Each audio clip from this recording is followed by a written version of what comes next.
Thank you. Thank you so much. Thank you, everybody. How's it going, Jacksonville? Let me begin by thanking Secretary Mabus for the introduction, for your service, Ray.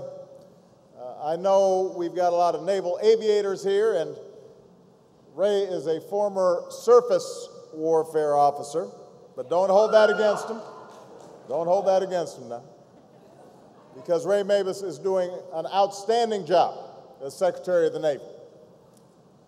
I also want to thank all your outstanding local leaders for welcoming me here today, Admiral Tim Alexander, your CO, Captain Jack Scorby, and your Command Master Chief, Jeff Hudson, to Chris Scorby and all the spouses who are with us. You hold our military families together. We honor you, and we are grateful to you.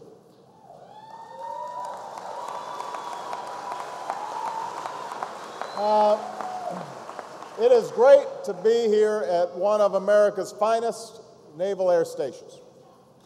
But we also have folks from Mayport and Kings Bay. And we have every service represented, Navy, Army, Air Force, Coast Guard, and United States Marines from Blount Island.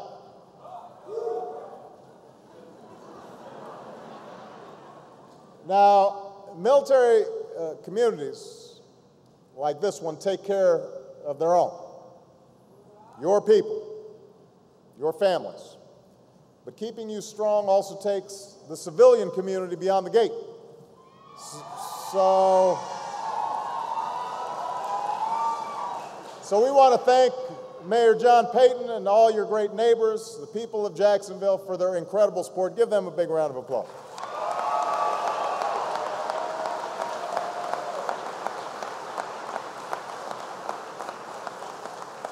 Keeping you strong also takes leaders in Congress, like those here today. Two great friends of yours, Representatives Andrew Crenshaw and Corrine Brown, who are here. Give them a big round of applause right here. And a leader who fights for you as a member of the Armed Services Committee, Senator and Army veteran Bill Nelson, is in the House.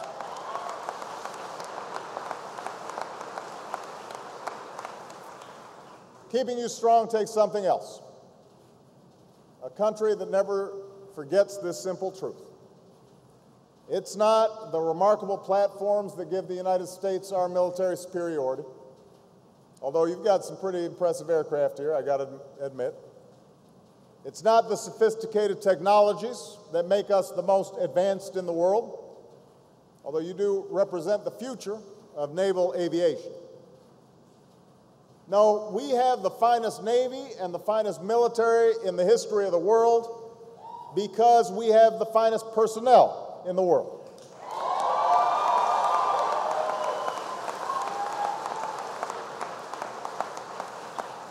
You are the best trained, the best prepared, the best led force in history. Our people are our most precious resource. We're reminded of this again with today's helicopter crashes in Afghanistan.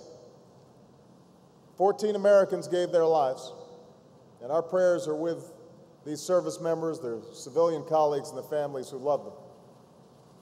And while no words can ease the ache in their hearts today, may they find some comfort in knowing this.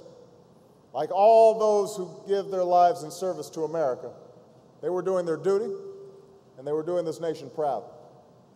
They were willing to risk their lives, in this case, to prevent Afghanistan from once again becoming a safe haven for al-Qaeda and extremist allies.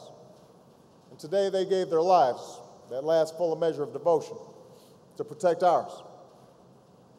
Now it is our duty as a nation to keep their memory alive in our hearts and to carry on their work, to take care of their families, to keep our country safe, to stand up for the values we hold dear and the freedom they defended. That's what they dedicated their lives to, and that is what we must do as well. So I say to you and all who serve, of all the privileges I have as president, I have no greater honor than serving as your commander-in-chief. You inspire me, and I'm here today to deliver a simple message, a message of thanks to you and your families. Now, being here, you join a long, unbroken line of service at Jacksonville, from the naval aviators, from World War II to Korea to Vietnam, among them a great patriot named John McCain. You embody that sailor's creed, the spirit of the Navy and all who have gone before. Honor, courage, commitment. In recent years, you've been tested like never before. We're a country of more than 300 million Americans, but less than 1% wears the uniform. And that 1%, you and those in uniform, bear the overwhelming burden of our security. After months of exercises in the Pacific and stopping narco-traffickers off South America, you, the Mad Foxes, joined the recovery of that Air France crash off Brazil. After hundreds of combat missions over Iraq and Afghanistan, when Somali pirates kidnapped Captain Richard Phillips, you, the Fighting Tigers, were first on the scene. And others among you, the Night Dippers, were part of the carrier group that brought our captain home. You've delivered medical care to people around the world, as my wife Michelle saw this summer when she welcomed back to port the Comfort, including those of you from Naval Hospital Jacksonville.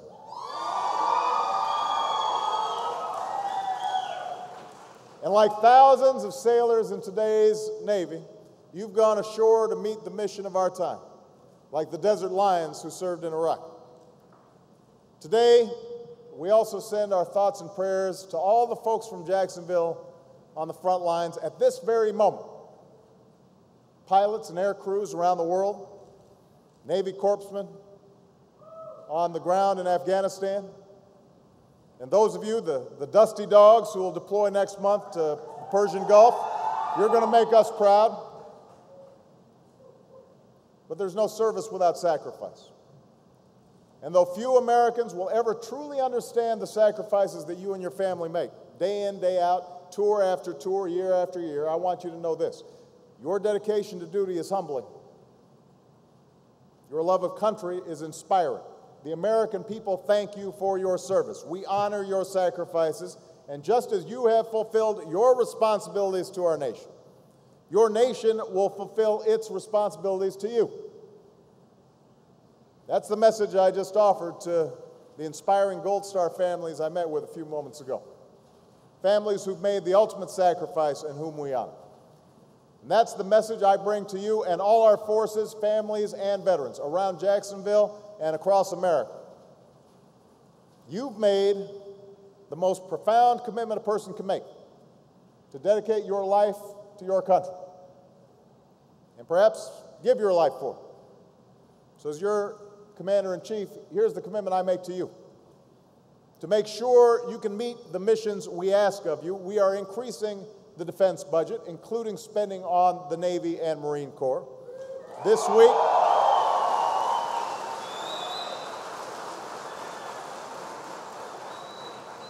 week, I'll sign that defense authorization bill into law. To make sure we're spending our defense dollars wisely, we're cutting tens of billions of dollars in waste and projects that even the military says it doesn't need, so that that money can be better spent on taking care of you and your families and building the 21st century military that we do need. To make sure we have the right force structure, we've halted reductions in Navy personnel and increased the size of the Marine Corps. And this year, the first time in the history of the all-volunteer force, the Navy and every component of every branch of the military, active, guard, and reserve, met or exceeded their recruiting and retention goals. And yes, that's due in part to tough economic times, but I say it's also a testament to you and everyone who volunteers to serve. To make sure you're not bearing the burden of our security alone, we're enlisting all elements of our national power. diplomacy, development, and a positive vision of American leadership in the world. And while I will never hesitate to use force to protect the American people or our vital interests, I also promise you this, and this is very important as we consider our next steps in Afghanistan. I will never rush the solemn decision of sending you into harm's way. I won't risk your lives unless it is absolutely necessary.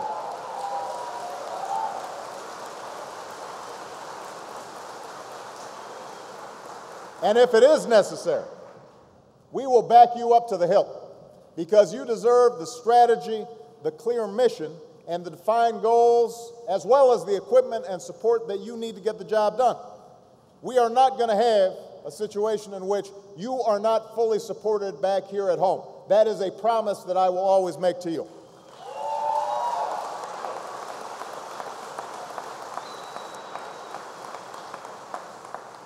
Now, as you meet your missions around the world, we will take care of your families here at home.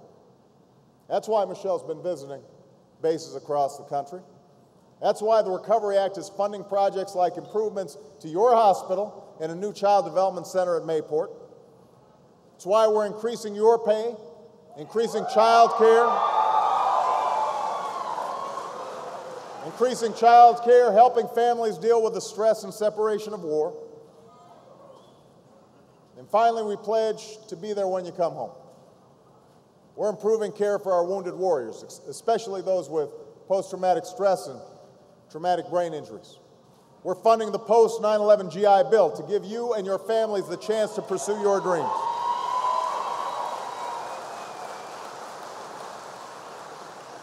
And we are making the biggest commitment to our veterans, the largest percentage increase in the VA budget, even when we've got very difficult times fiscally, in more than 30 years. Now, these are the commitments I make to you, the obligations that your country is honor-bound to uphold. Because you've always taken care of America. America must take care of you, always. And know this, it's the spirit you live by every day. It's the pride, and yes, sometimes the anxiety when you wave goodbye to your loved ones on the tarmac. It's the joy and relief when those loved ones come safely home. It's the dignity and respect you show every fallen warrior who comes home to Jacksonville, like the Navy aviator you honored 2 months ago. Captain Michael Scott Spiker, kid from Orange Park, loving husband, devoted father, based at Cecil Field, not far from here. On the first day of Operation Desert Storm, he was taken from us. And in the long years that followed, a Navy family in this city would endure the heartache of the unknown. Through all those years, no one missed Scott more or fought harder to bring him home than his wife, Joanne. His friend and former Navy pilot buddy, Harris. Their children, Megan, Michael, Madison, and Mackenzie. They were among the Gold Star families I met with, and we thank them for being here with us today. Where are they? Please stand up. Stand up, guys.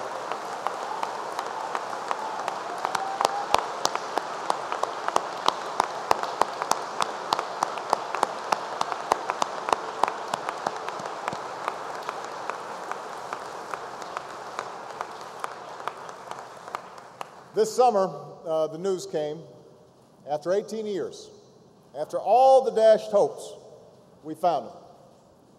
Scott's remains were finally coming home. The evening news and the morning papers told the story of that day, but few told the story of the days that followed. It's the story of how you greeted the plane upon landing, hundreds of sailors, and escorted Scott's flag-draped casket to your chapel. How Navy honor guards kept constant vigil through the night as so many of you passed by to pay your respects. How thousands of you, sailors and civilians, lined the streets of this base as you gave Scott back to the city he loved. That's what you did. That's what you do, not only for Scott, but for all the fallen warriors you bring home. It's the story of how that procession retraced the steps of Scott's life, past the Jacksonville Veterans Memorial that now bears his name, past the church where he worshiped, the high school where he excelled, and Cecil Field where he served. It's the story of how Jacksonville seemed to come to a standstill as people lined street after street to honor one of their own. Scott's friends, but also total strangers. Police and firefighters standing at attention, small children holding American flags, graying veterans, giving a firm salute. And then as Scott was finally laid to rest, a final fitting tribute. His old squadron roared overhead, high across the sky. That's the spirit we see here today. You, men and women devoted to each other and to your country, and a proud country devoted to you. The example you set for all of us, that if you can come together from every corner of America, every color, faith, creed, every background and belief, to take care of each other and to serve together, to succeed together, then so can we all. So can America. So thank you for your service, and thank you for reminding us of the country we can and must always be. God bless you, Jacksonville, and God bless the United States of America. Thank you very much.